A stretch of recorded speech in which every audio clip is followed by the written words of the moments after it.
بسم الله الرحمن الرحيم. الحمد لله رب العالمين والعاقبة للمتقين والصلاة والسلام على أشرف الأنبياء والمرسلين وعلى آله وأصحابه أجمعين. أما بعد فأعوذ بالله من الشيطان الرجيم. بسم الله الرحمن الرحيم. وسيجنبها الأتقى الذي يؤتي ماله يتزكى وما لأحد عنده من نعمة تجزى إلا ابتغاء وجه ربه الأعلى ولسوف يرضى. صدق الله العظيم وصدق رسوله النبي الكريم الأمين ونحن على ذلك لمن الشاهدين والشاكرين والحمد لله رب العالمين. رب اشرح لي صدري ويسر لي أمري واحلل عقدة من لساني يفقهوا قولي. إن الله وملائكته يصلون على النبي يا أيها الذين آمنوا صلوا عليه وسلموا تسليما. اللهم صل على سيدنا محمد وعلى آل سيدنا ومولانا محمد وبارك وسلم وسلم عليه. الصلاة والسلام عليك يا سيدي يا رسول الله وعلى آلك وأصحابك وسلم عليك يا شفيع المذنبين. الصلاة والسلام عليك يا سيدي يا رسول الله وعلى آلك وأصحابك وسلم عليك يا خاتم النبيين. سامعین عزیز وقار، اللہ رب العزت کا لاکھوں بار شکر ہے کہ اس نے ہمیں جمعۃ المبارک کی اس نشست میں حاضر ہونے کا شرف بخشا. یہ ماہ جمادی الثانی ہے اور آج غالباً 14 تاریخ ہے جمادی الثانی کی، اور اسی مہینے کی 21 تاریخ کو منبع ولایت افضل البشر بعد الانبیاء بالتحقیق امیر المؤمنین خلیفہ رسول حضرت سیدنا ابو بکر صدیق رضی اللہ تعالی عنہ کا یوم وصال ہے. قرآن کریم میں اور احادیث میں متعدد جگہوں پر امیر المؤمنین حضرت سیدنا ابو بکر صدیق رضی اللہ تعالی عنہ کی شان میں آقا علیہ السلام کے فرامین اور قرآن کریم کی آیات موجود ہیں. جو آیات مقدسات میں نے تلاوت کی ہیں وَسَيُجَنَّبُهَا الْأَتْقَى، یہ بھی حضرت سیدنا ابو بکر صدیق رضی اللہ تعالی عنہ کی شان میں نازل ہوئی. اللہ رب العزت فرماتا ہے کہ دور رکھا جائے گا اس سے وَسَيُجَنَّبُهَا الْأَتْقَى. اتقا یہ سپرلیٹو ڈگری جس کو ہم کہتے ہیں، جو سب سے زیادہ متقی بندہ ہے، اس کو ہر طرح کی علائشوں سے، ہر طرح کی برائی سے اسے دور رکھا جائے گا. اب آگے قرآن کریم آپ کی خوبیوں کو بیان الذی یؤتی مالہ یتزکی، کہ تقوی کے اس مقام پہ وہ انسان فائز ہے کہ جو اپنے مال کو یؤتی مالہ یتزکی، جو اپنا مال اللہ کی رضا کے لیے، اپنا دل صاف کرنے کے لیے راہ خدا میں خرچ کرتا ہے. یؤتی مالہ یتزکی. اب ہوتا یہ ہے کہ میں آپ کو کوئی چیز دیتا ہوں یا آپ کسی کو کوئی چیز دیتے ہیں. دنیا کا دستور یا ایک رواج ہے نا کہ کسی کے ساتھ کوئی نیکی ہوگی تو آپ اسے اس کا اجر یا اس کے بدلے میں کچھ چیز عطا کریں گے. کوئی الیک سلیک ہوگی تو تب ہی آپ جا کے اس کی مدد کو پہنچے گی. ظاہری طور پہ یہ دنیا کا ایک دستور ہے، لیکن قرآن فرماتا ہے وَمَا لِأَحَدٍ عِنْدَهُ مِن نِعْمَةٍ تُجْزَى.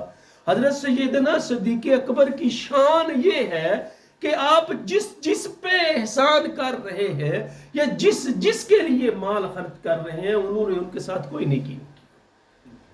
إِلَّا ابْتِغَاءَ وَجْهِ رَبِّهِ الْأَعْلَى. خدائے بزرگ کو برتر کی رضا صرف وہ چاہتے ہیں.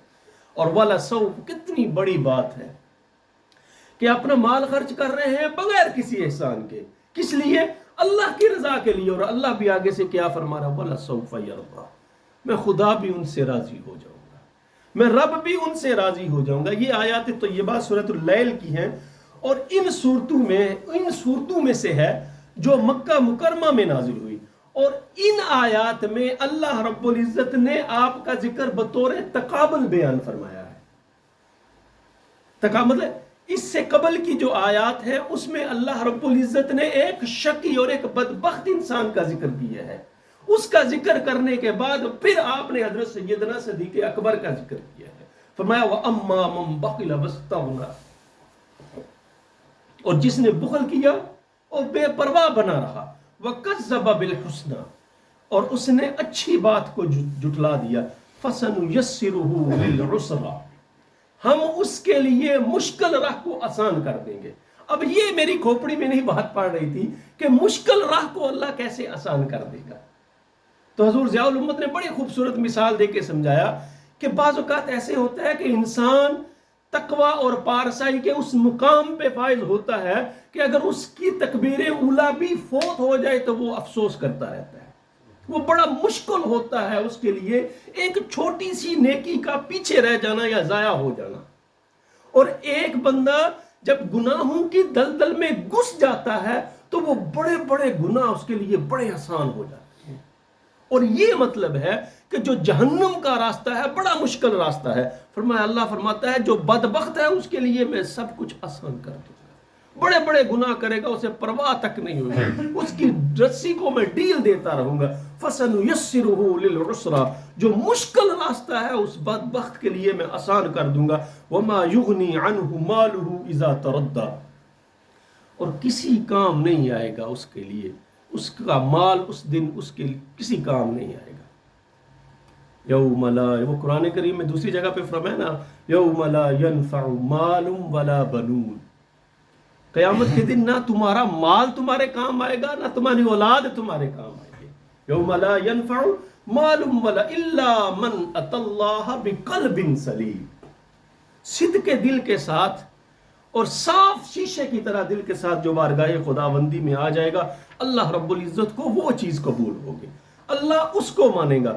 اور یہاں پہ فرمایا اللہ رب العزت ان علینا للہدیٰ، بے شک ہمارے ذمہ کرم پہ رہنمائی کرنی، وَإِنَّ لَنَا لَلْآخِرَةَ وَالْأُولَىٰ، اور دنیا اور آخرت کا مالک اللہ رب العزت کی ذات ہے. اب جہاں پہ بھی جائیں واپس اسی گھر میں آنا ہے، اسی بارگاہ میں. فَأَنذَرْتُكُمْ نَارًا تَلَظَّىٰ، بس ہم نے خبردار کر دیا. اور آگے جو بات لا يَصْلَاهَا إِلَّا الْأَشْقَىٰ، اب یہ تقابل اللہ رب العزت نے فرمایا. حضرت ابوبکر صدیق کے لیے کیا فرمایا؟ اتقا، سب سے بڑا متقی، اور اشقا، سب سے بڑا بدبخت. فرمایا اس میں جو سب سے بڑا بدبخت ہے اس جہنم میں وہ جلے گا.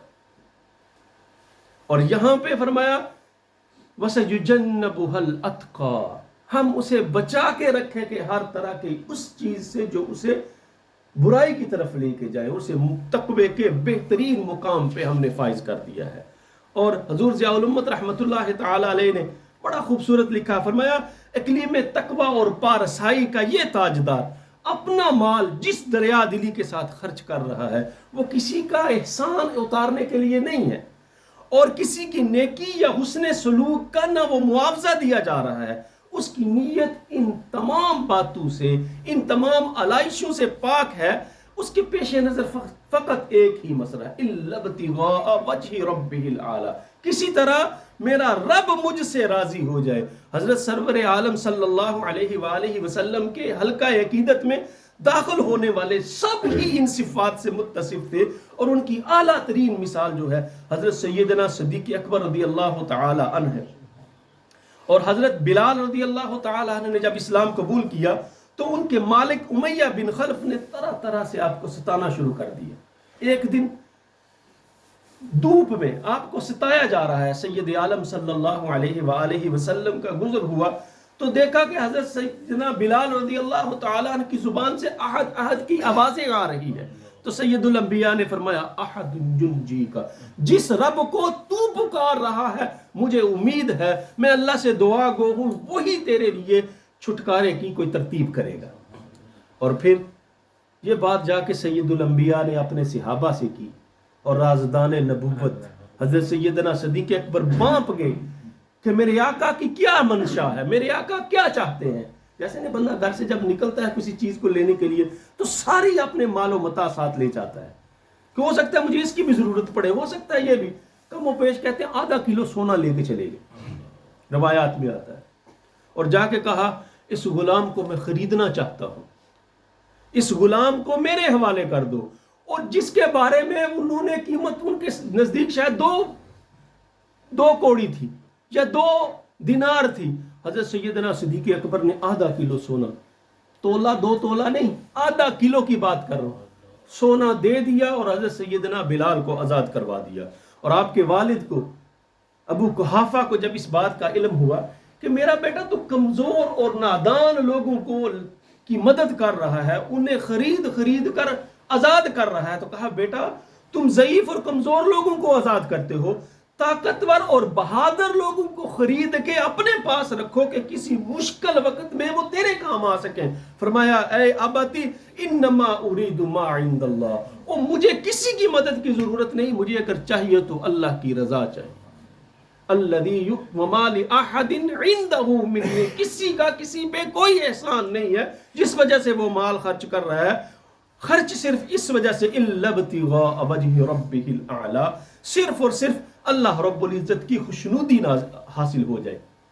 اور یرضا میں اگر فاعل حضرت سیدنا صدیق اکبر کی ذات بھی ہو سکتی ہے، اور اس میں اللہ رب العزت کی ذات بھی فاعل ہو سکتی ہے کہ اللہ صدیق اکبر سے راضی ہو جائے گا یا صدیق اکبر اللہ سے راضی ہو جائے، دونوں طرح سے ترجمہ ہو سکتا ہے. حضور ضیاء الامت فرماتے ہیں کہ اگر فاعل اللہ کی ذات ہو تو مطلب یہ ہوگا کہ حضرت سیدنا صدیق اکبر نے اللہ کی خوشنودی حاصل کرنے کے لیے جو کام سر انجام دیے، اللہ اس کی وجہ سے ان سے راضی ہو گیا، یہ اس کا مطلب ہوگا. اور اگر یہ فاعل ابو بکر صدیق کی ذات ہو تو فرمایا کہ اللہ رب العزت نے جن انعامات و اکرام سے سیدنا صدیق اکبر کو نوازا، ان اکرام و انعامات پہ وہ اللہ سے راضی ہو گئے. دوستو بات یہ، یا ایتھا النفس المطمئنہ ارجعی الی ربک راضیۃ مرضیہ، وہ اللہ سے راضی ہو گئے اور اللہ ان سے راضی ہو گیا. تقویٰ کے اس مقام پہ وہ فائز تھے کہ اللہ ان سے راضی ہو گیا اور وہ اللہ سے راضی ہو گئے. اور آپ کے مقامات اور آپ کے کارناموں کو دیکھتے ہوئے حضرت حسان بن ثابت رضی اللہ تعالیٰ عنہ نے بڑے خوبصورت اشعار کہے تھے. حسان بن ثابت وہ ہیں جو بارگاہ رسالت کے نعت خواں ہیں، ثناخان مصطفیٰ ہیں. وہ آپ کہتے ہیں ذا ذکر تشجبن، ایک پہلے شعر وہ آج بھی وہ شعر پڑھتا ہوں تو جسم کا بال کھڑا ہو جاتا ہے، رونگٹے کھڑے ہو جاتے ہیں. کہ ما امدحت محمدا بمقالتی، ہم ممبروں پہ بیٹھ کے، مسلح پہ بیٹھ کے، جہاں پہ بھی کھڑے ہو کے سید الانبیاء کی تعریف کرتے ہیں. دنیا کا دستور ہے نا، میں کسی کی تعریف کروں یا آپ کسی کی تعریف کریں، کس لیے کرتے ہیں کہ اس انسان کی شان ذرا سی بلند ہوگی، اس کا مقام لوگوں میں نمایاں ہوگا. لیکن حسان بن ثابت کہتے ہیں ما امدحت محمدا بمقالتی، میں سید الانبیاء کی تعریف اس لیے نہیں کرتا کہ ان کا مقام بلند ہو، ولکن مدحت مقالتی بمحمد، میں جو کچھ کرتا ہوں اس وجہ سے کرتا ہوں کہ ان کی تعریف سے میرا مقام بلند ہوگا، میری شان بلند ہوگی. وہ حسان بن ثابت کرتے ہیں اذا ذکرت شجوا من ثقۃ فاذکر اخاک ابا بکر بما فعلا، جب تو کسی سچے دوست اور عشق میں ڈوبے ہوئے انسان کو تو یاد کرنا چاہے تو فذکر اخاک ابا بکر، اپنے بھائی ابو بکر کو یاد کر، بما فعلا، جو کارنامے انہوں نے سر انجام دیے ہیں ان کی وجہ سے ان کا نمبر سب سے پہلے ہے. اور پھر فرمایا خیر البریۃ اتقاها وعدلها الى النبی واوفاها بما حمل. خیر البریت، انسانیت میں سب سے بڑے متقی کو اگر تو دیکھنا چاہتا ہے فذکر اخاک ابا بکر، پھر ابو بکر کو یاد کر. کس وجہ سے؟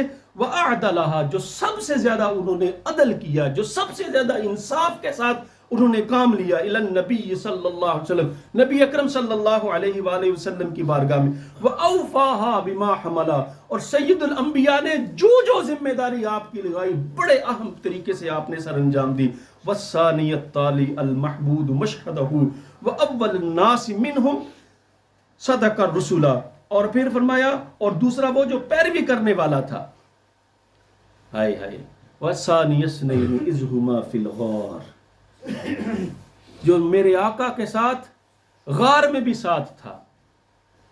اور اس کا اگر ذکر کرنا جو میرے آقا کے ساتھ غار میں ساتھ تھا اس کا اگر ذکر کرنا چاہتا ہے تو فذکر اخاک ابا بکر، تجھے سیدنا ابو بکر کا چہرہ نظر آئے گا. اور پھر مال سب سے زیادہ خرچ کرنے والے کو اگر تو دیکھنا چاہتا ہے فذکر اخاک ابا بکر، تو پھر بھی ابو بکر کو دیکھ. حضرت سیدنا محمد رسول اللہ صلی اللہ علیہ وآلہ وسلم نے جب ہجرت کا ارادہ کیا نا تو سیدنا صدیق اکبر حضور علیہ الصلوۃ والسلام نے اپنے صحابہ کو کہا ہجرت کرو، آج 4 چلے گئے، کل 2 چلے گئے. اس طرح صحابہ مکہ سے مدینہ کی طرف ہجرت کرتے رہے. اور سیدنا صدیق اکبر اس انتظار میں تھے کہ سید الانبیاء کو ہجرت کا حکم ملے تو ہم بھی ہجرت کریں. حضرت سیدنا صدیق اکبر روز پوچھتے ہیں یا رسول اللہ ہجرت کے لیے اذن ہوا کہ نہیں ہوا، حکم آیا کہ نہیں آیا؟ اب کہتے ابھی نہیں آیا. ایک دن سید الانبیاء تشریف لائے اور فرمایا ابو بکر آج ہجرت کا حکم ہو گیا ہے. اور اب حضرت سیدنا صدیق اکبر نے شاباش کے لیے جس طرح نہیں کہا یا رسول اللہ ایک بات کہوں، فرماؤ کہو کیا بات ہے؟ کہا یا رسول اللہ میں نے 2 بڑی خوبصورت اور موٹی تازی اونٹنیاں تیار کی ہوئی ہیں. اب تقاضا تو یہ تھا کہ سید الانبیاء کہتے شاباش ابو بکر تم نے بہت اچھا کام کیا ہے. میرے آقا علیہ الصلوۃ والسلام کی غیرت انتہائی عروج پہ تھی. سید الانبیاء ٹھہرے، رکے اور کہا اچھا یہ بات ہے تو پھر میں اس کا معاوضہ اپنی اونٹنی کا میں معاوضہ عطا کروں گا، میں معاوضہ دوں گا. کبھی بھی میں تاریخ میں یا احادیث کی کتابوں میں یہ نہیں ملتا کہ سید الانبیاء نے اپنی ذات کے لیے کسی کی مدد مانگی ہو. من انصاری الی اللہ، کسی نے بھی اگر مدد کرنی ہے تو وہ اللہ کے لیے مدد کرے، وہ اللہ کی ذات کے لیے مدد کرے. اور اگر اللہ کی ذات نہیں ہے تو حالانکہ یہ بھی ہوتا ہے کہ سید الانبیاء کی اونٹنی سے یا سواری سے کوئی چیز گر جاتی تو ہوتا ہے نا کسی کو کہتے اٹھا کے دے، آپ اس اونٹنی کو بٹھاتے خود اترتے اٹھ کے وہ چیز لے لیتے، اپنی ذات کے لیے نہیں کسی کو کچھ کہا. اور حضرت حسان بن ثابت کہتے ہیں کہ اگر غار میں جو دیکھنا چاہتا ہے کہ سید الانبیاء کے ساتھ دوسرا کون ہے تو پھر تجھے حضرت سیدنا صدیق اکبر کی ذات نظر آئے گی. دوستو اب ہم نے یہ محاسبہ کرنا یا اپنے آپ کو دیکھنا ہے کہ ہمارا شمار کس طرف ہو رہا ہے. کیا ہم متقی لوگوں کے رستے قدم پر نقش قدم پر چلنے والے ہیں یا ان لوگوں کے نقش قدم پر چلنے والے ہیں جن کے بارے میں قرآن نے فرمایا وَأَمَّا مَن بَخِلَ وَاسْتَغْنَىٰ، جو نیکی کے راستے کو جو نیکی کو دیکھ کے روح گردانی کر دیتے ہیں، کہ جن کے لیے اللہ رب العزت نے مشکل راستے کو آسان کر دیا، گناہوں کے راستے کو آسان کر دیا، یا ان لوگوں کے راستے پہ ہے جن کے لیے اللہ نے نیکی کے راستے کو آسان کر دیا ہے. اور قرآن نے کہا نا کہ جو میرے راستے میں آنا چاہے میں اس کے لیے اپنے راستوں کو کھول دیتا ہوں. دعا ہے اللہ رب العزت سیدنا سے اسی مضمون کو ہم اگلے جمعۃ المبارک میں بھی جاری رکھیں گے. اللہ ہمیں عمل کی توفیق عطا فرمائے. وآخر دعوانا ان الحمد للہ رب العالمین. سنتے ادا فرمائے.